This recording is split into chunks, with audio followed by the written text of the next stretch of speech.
What's up, guys? Before I start this next video, if you're subscribed to my channel, I'd like to ask you to make sure that you're getting all my notifications, meaning that you're getting notified through YouTube every single time I put out a new video. I realized the other day that when you subscribe to somebody, the default setting is that you'll receive some notifications. If you're a fan of my content and you don't want to miss a notification every time I put out a new video, please make sure in your settings that you have the default setting changed to all notifications versus only some of them. So being gay is always framed as a sexuality, right? Sexual orientation. Sometimes you even hear people call it a sexual preference, which I think is not a good term because I think it's incorrect. I don't think it's about preferences and choices. But even worse than that is when it's called a lifestyle, right? Again, I think there's implications there that are incorrect. But all of these terms, right? All of these categorizations, they boil down to the same idea, which is that being gay goes back to sex, right? I mean, the word homosexuality, the word literally has sexuality built into it.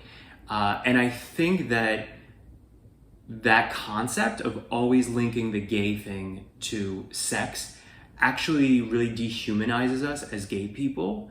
And I wonder if as our society becomes more open, more nuanced collectively, more accepting, I wonder if in a few decades, being gay will be identified as something beyond sexuality, right?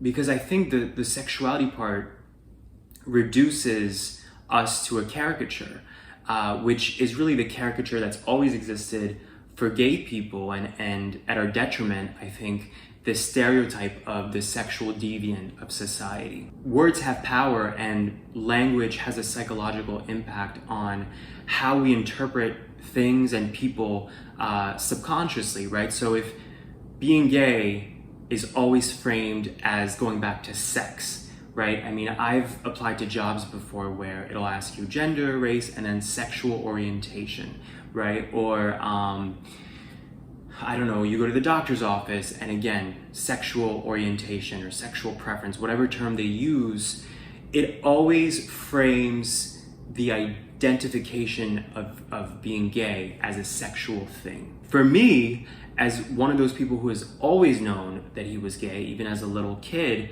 obviously back then I wasn't thinking about sex, right? I didn't even have a conception of sex, but I knew that I had an attraction to men that was not the norm, and I knew that it was an attraction that went beyond just a platonic thing or just pure like respect for another human being. There was like a magnetic and alluring connection or desire that I felt for men. But even as an adult who has a libido and a sexuality, for me being gay now is still more than sex. It's not just who I'm attracted to, but it's who I want to have a partnership with. It's who I want to wake up next to.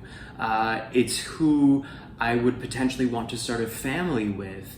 And if something were to happen to me, who I would want to have access or the rights to my assets or my wealth. So again, right, depending on how you frame this, there's very different implications and nuances to the conversation. When you frame being gay as a partnership-oriented thing versus a sexuality-oriented thing, there's totally different nuances to that, right? I mean, if you're able to understand that somebody wants to have the legal right to visit their partner if something happens to them in terms of, you know, illness, or if they have to bury a partner and they want to have access to, you know, the deed of the house where they've lived together for 20 years, that's going to be a totally different psychological appeal to somebody in terms of having the compassion to vote to support members of a community that way, versus the gay thing revolving around sex,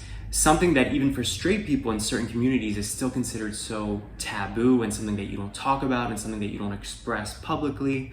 So what I'm trying to say is, historically, for so long, gay people have it's really been the Achilles heel, I think, of gay people to constantly be framed as these sexual creatures, these one-dimensional sexual creatures of society that don't have the grace to be seen from other perspectives. And I guess my hope and my hunch is that as society becomes more open-minded, that this terminology will change and more people will understand that the gay thing is actually much bigger than sexuality. I personally don't like the word homosexual. To me, it sounds like a disease. It also just sounds extremely clinical. And the thing is, going off of my points so far in this video, straight people never have to identify as heterosexual, right? They never have to wear that on their sleeve and mention that they're heterosexual.